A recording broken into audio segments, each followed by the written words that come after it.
Welcome back to another beautiful day on the Wostrelcraft server, and I thought that we should start out the episode today with a tour of the server.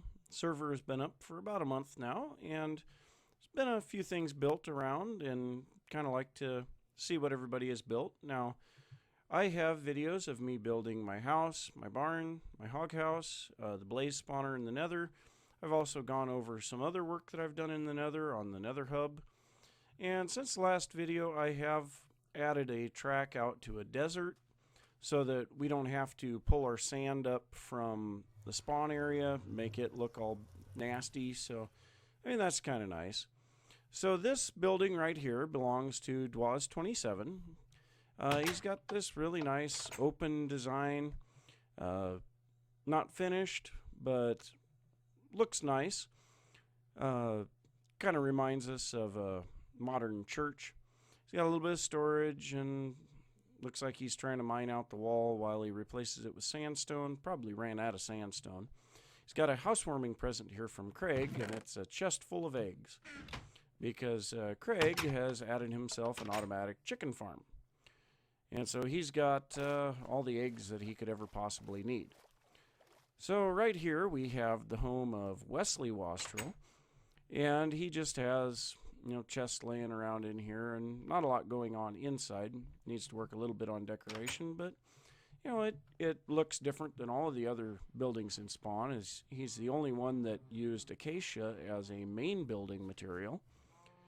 And he also has in the main structure no stone whatsoever, which is a little different. Not very often you see a build done with no stone. So here in Spawn, of course, we have our cattle pen or sheep pen. We have a small melon farm, some carrots, pumpkins, wheat, more or sugarcane. There's a little bit more wheat on the other side of the sugarcane, and then we have potatoes. So we've got pretty much everything covered there. Now this place belongs to Wandering One, and you can watch him on twitch.tv/Wandering1. I've had a link to him in all of my videos. Inside here he's got enchanting. If you go down a floor, he has additional melon farm, pumpkin farm, netherwort, and his automatic egg collector. And you can also use it as a chicken collector also if you just feel like killing the chickens. Right here he has an AFK fishing farm, which is real nice considering that we will be needing the puffer fish for underwater breathing potions later on. But that will be something we'll get into later. So if we come back here, we've got the high bridge, which goes back to my base, and the low bridge, which leads to Lexi Wastrel's place. And if we go back here, I mean, she's done some nice decoration back here, a little bit of gardening, got a fountain, and her house is nice. It looks pretty good. I personally would have given a little bit more overhang to the roof, but looks pretty good. She's got a little chicken house here and a little dock area. Got some of the man-made trees in cauldrons. You can sit here and go fishing or just enjoy this beautiful view, which has been untouched by us so far, and I would hope that it stays that way. It's nice to have some areas that you can go and just look at the beauty of the landscape in Minecraft. Inside of her home is not overly decorated, but it's getting some things in it. She's got a little bit of flowers and other aesthetic things like carpets on top of the furnaces and whatever. But, got a little bit to do yet. I've got plenty to do on my own base too. But it's always a work in progress in Minecraft. So if we come over here, we have a new member to the server. He joined us about a week ago. And this is the entrance to his place. It says, "Warning, grumpy dwarves spotted ahead." And we have a creeper in here. Not quite enough light in this tunnel, but I got knockback and fire aspect and a whole bunch of other stuff on my sword, so it's no big deal. So this is the base of Max Havoc. And he likes doing work with cobblestone and square mined rooms. I don't know if he's got plans to decorate this in any way. Over here he's got the dwarven bathhouse, which is basically just a little pool of water, and back there is his mine access. If we come up here, we have the Temple of Rock. Now, I don't know if he named it that or if Craig named it that, but it's a nice little place that showcases many of the stones available in Minecraft. It's got flames on the netherrack, and then there's this altar up above. Not sure what all is there, but I would hope it gets a little bit more at a later time. Now, up here we have the Scenic Outlook, which is kind of a stopping point along the path going away from spawn. It has a bed up in the top, and it allows you to have a place that if night catches you out and about, you can come up here and be safe. It's all on half slabs, and so no mobs can spawn up here. And, you know, it's a place that you can look out and enjoy the view. You know, we've got extreme hills on both sides, and then we've got our dark oak forest and a little bit of swamp area, some regular forest. We got the birch forest over there. You know, there's just a lot going on. You can see the tree farm here. You know, we've got all 6 types of trees available thanks to the discovery of the jungle. And, you know, they've been getting good use out of that. Everybody's been harvesting trees out of it. And I've got feather falling 4, so I'm not overly concerned about falling down here. So we're going to go ahead and head. There's just a couple more places to look at. So we're going to go ahead and go back through Max Havoc's place. Try to close the doors here. I don't want mobs getting in here. And over here we'll make a turn here. So this takes us around the backside of Wesley's place. And he's adding another building here. I'm not entirely sure what it's for. It might be for storage. You know, not sure. I may have to talk to him about that, see what he's planning on doing with it. Up here, I believe this place is Alyssa Wostrel's. And not a lot going on in this place. It's been built, but I don't think much has been done for decorations. It's got 3 floors. The second floor has hay bales laying around on it and some table and chairs. I'm not entirely sure why there's hay bales laying around. And then there's an attic, and I don't know if she ran out of wood or what, but there's only 1 support pillar in here. I would think you'd want them at every point, but okay. And so that's that place. There's one other building, and I'm not going to go completely down to it. It has been seen a couple of times in Wandering Ones videos, but it is the base of 6'5". Now, he built his base fairly early on in the server, and I haven't seen him for, maybe a couple of weeks. And so nothing has really changed over there. But if we come over here just on the other side of the hog house, it'll render in. It's right over here. He's got the stone bricks with acacia roof. And then over here he's got some compact farms and cattle and sheep pens. He's got a tunnel here that goes through the hill, which allows easy access with boats. And then there's a set of stairs that leads up into the lower portion of his base.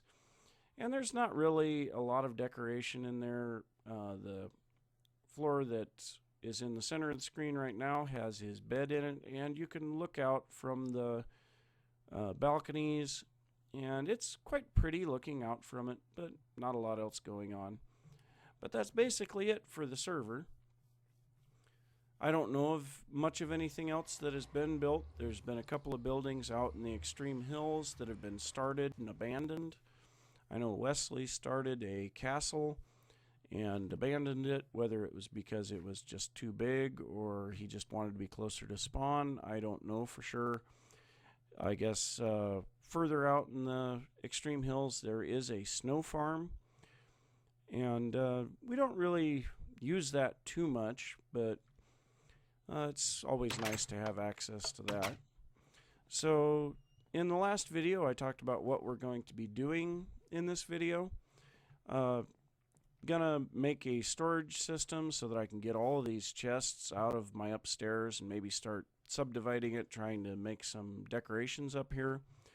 And so what I'm going to do is very similar to what I've been doing here in these chests, is I will lay out what I want in the chests and then attach hoppers to the back of it, and should keep the chests filled up, but it'll sort the items for us, and that should be helpful.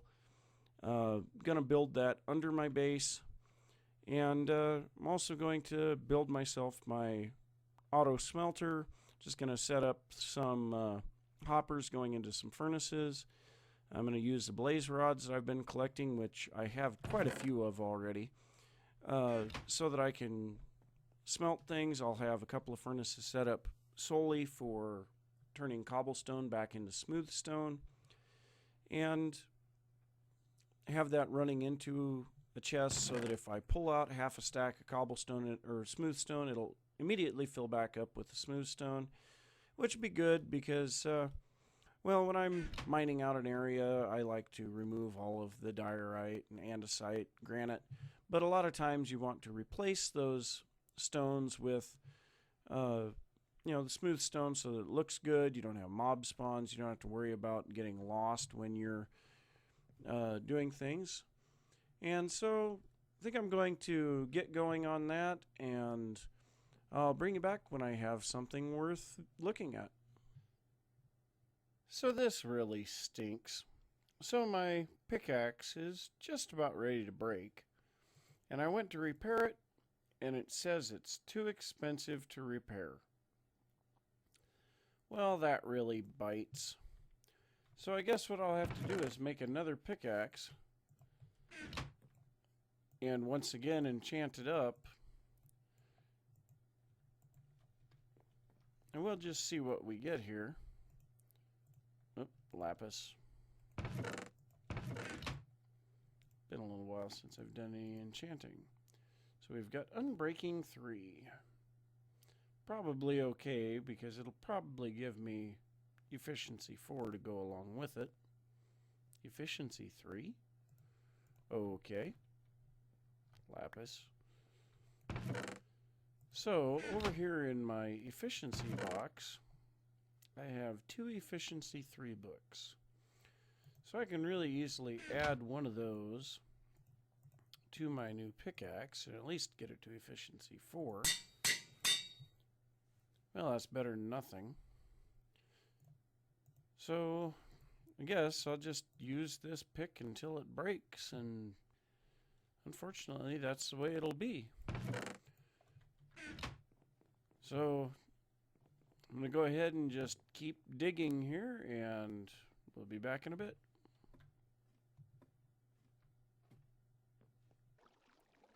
So I pretty well have the room dug out here. A little bit wider on this side than I am on that side, for the simple reason that I'm going to have some bulk storage areas over here for my more common blocks like stone, cobblestone, dirt, and any other blocks that may just be really, really thick. I know I've got a lot of the netherrack and nether brick blocks. But one thing that I decided that I would put in here is one of these glass item elevators down from my mine shaft. So I went ahead and dug out a 3x3 area all the way down to my mine. Now currently I have this water stream in the top that collects the items after they've come to the top and just dumps them right down here. Now later on I will add a hopper at the top of this so that it pulls the items off of the elevator, puts them into the hopper, and then enters them into the item sorting system. Now for this elevator to work, I also went ahead and made an ice farm, and to that end I also went ahead and enchanted some iron picks and got a silk touch pick. So I was able to get some ice, and I've used that down in my mines, and I'll just quick pop down there so that we can take a look at that. And so I will set up a chest and dropper system down here in the mines, so that all that I have to do is go ahead and dump some items into a chest, and see, I'll throw in the 6 smooth stone that I have here, and you'll see them, yep, they're going up the glass. Now this is a design that a lot of people have used in many videos, but it's very simple. You need fences with glass on either side of the first 2 fences. You need the second fence right in the middle of your 3x3 column of glass, and this column of glass can be as tall as you want. Now underneath this little L-shaped piece of smooth stone here is ice, and then there's water on top of the ice. The only reason that I have it covered is so that light doesn't get to the ice. That could melt the ice, and that would be just disastrous. So when you throw an item in, it gets pushed to the far side of the water channel because of the ice, and then it comes up here and comes right alongside the first fence and enters into the second.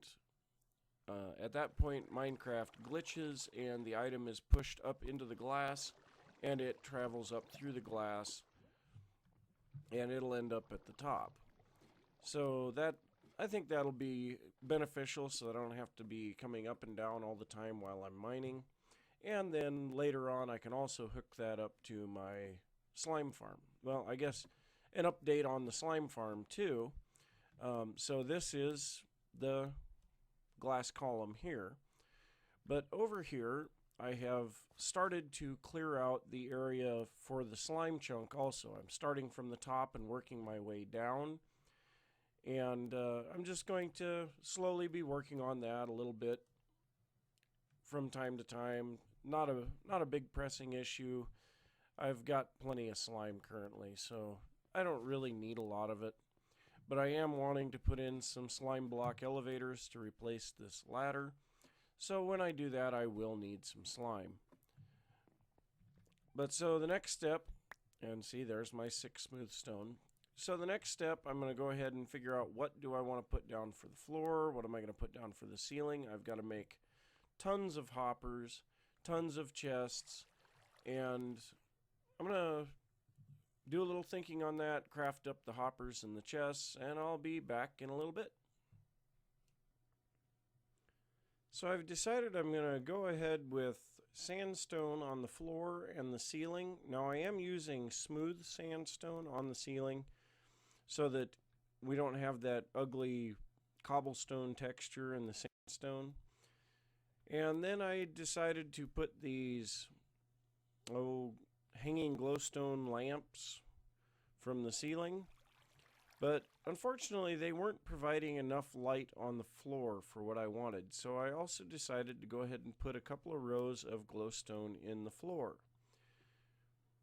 I'm also going to be using the polished andesite for the walls. I was originally thinking just to leave it as the smooth stone, but I kind of wanted a slightly different texture. The color I like, but the texture was just a little bit off, so I think this looks a little better. Now the next thing about this build is that I'm going to be using trap chest as well as regular chests, so that I can put my regular chest down and then immediately place my trap chest down. And this really makes for compact storage. And then of course you can stack them as well. And so, you know, you can have a massive amount of storage in this room.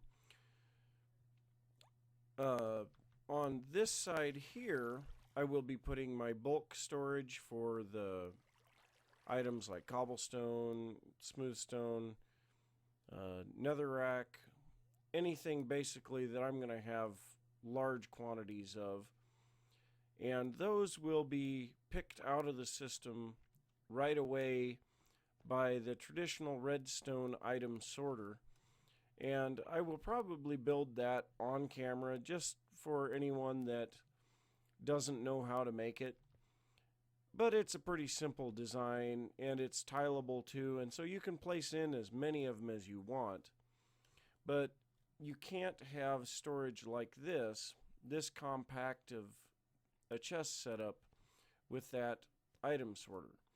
So it's not 100% usable for compact storage.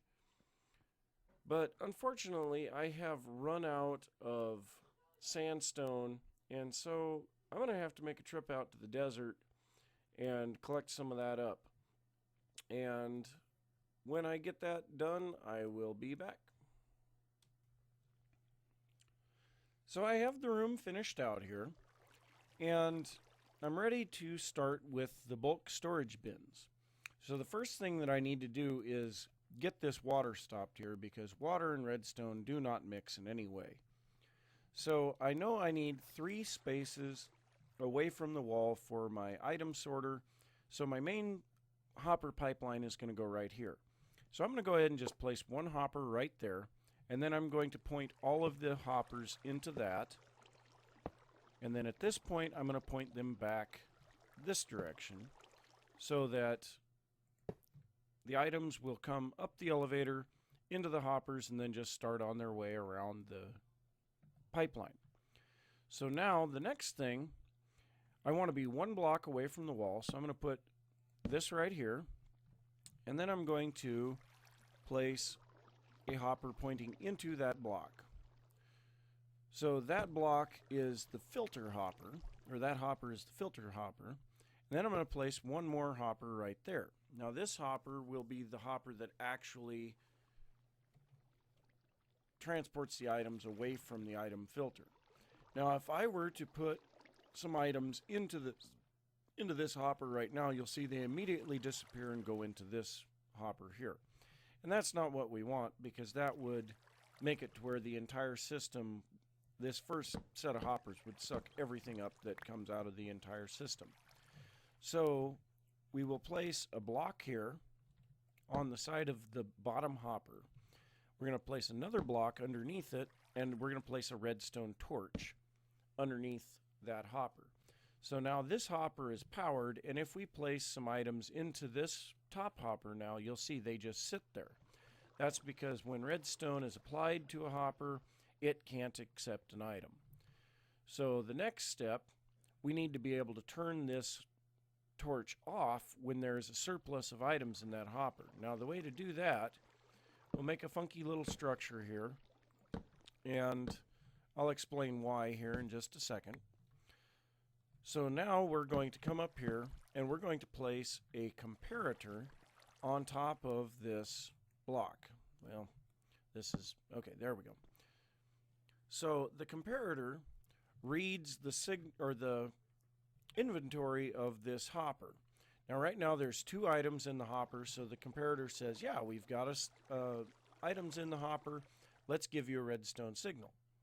So there's a 1 signal strength coming out of this comparator right now. So if we go down another block here, you can see there's no signal at this second redstone, if I can get back up there.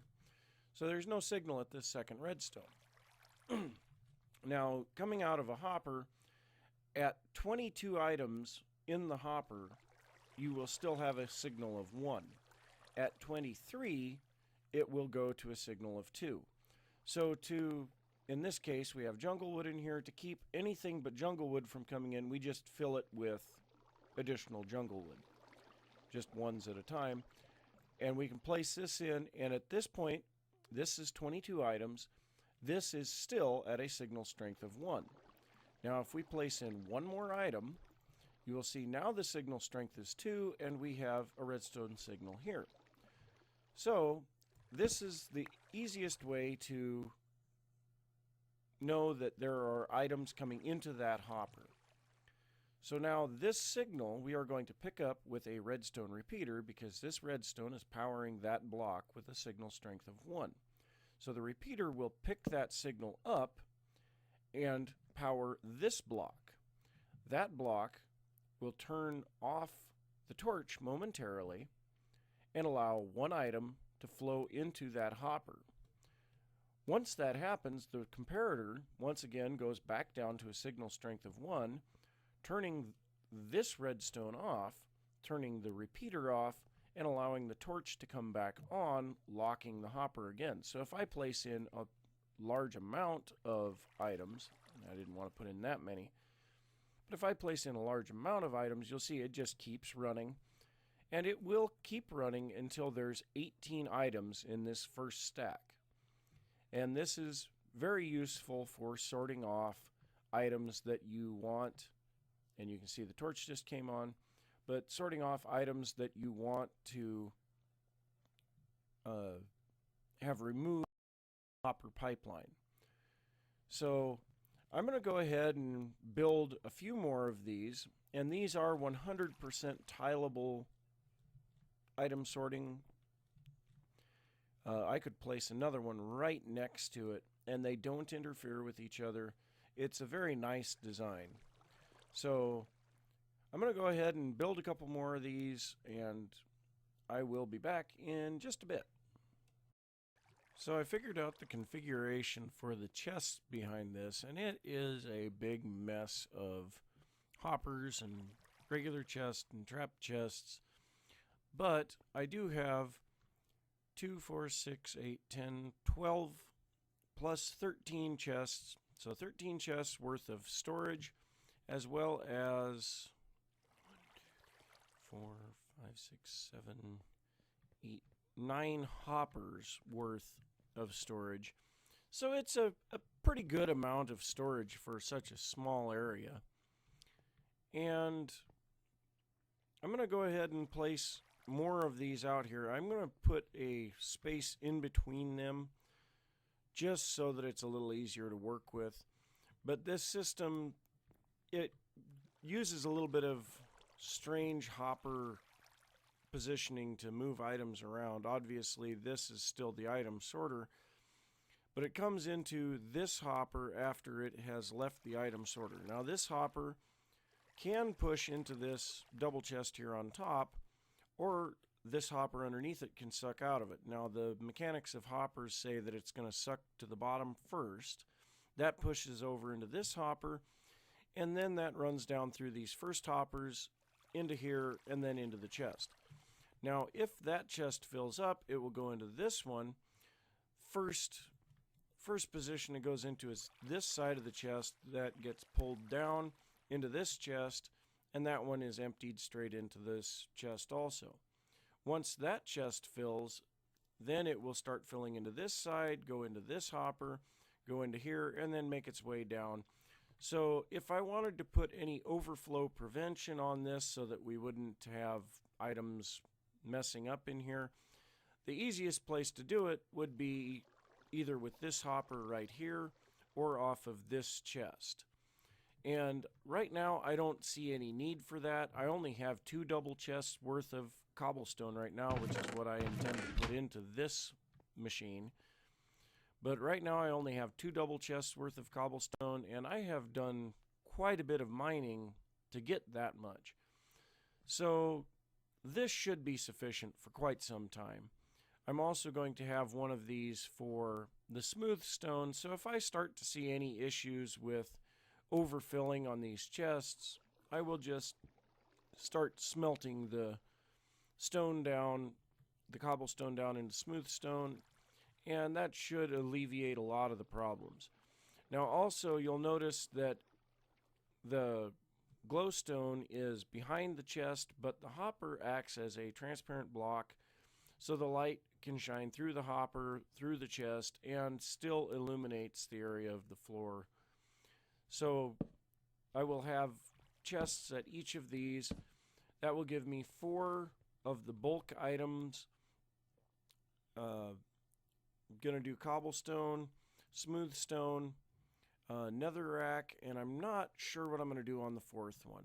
I'll have to look through everything. I might do sand or sandstone, but I don't know for sure. Now this other side is going to be solid chests, and I'm just going to use a simple hoppers down the back pointing into the chests, And then when it gets to the bottom, I will have to use most likely a dropper elevator or possibly the glass elevator like I have here, depending on how things look, to move those back to the top and then send them down the next line. But I think that's all I'm going to have time for today. So if you enjoyed the episode, be sure to give a thumbs up. If you're new to the channel, be sure to subscribe, and I will see you all next time. Bye.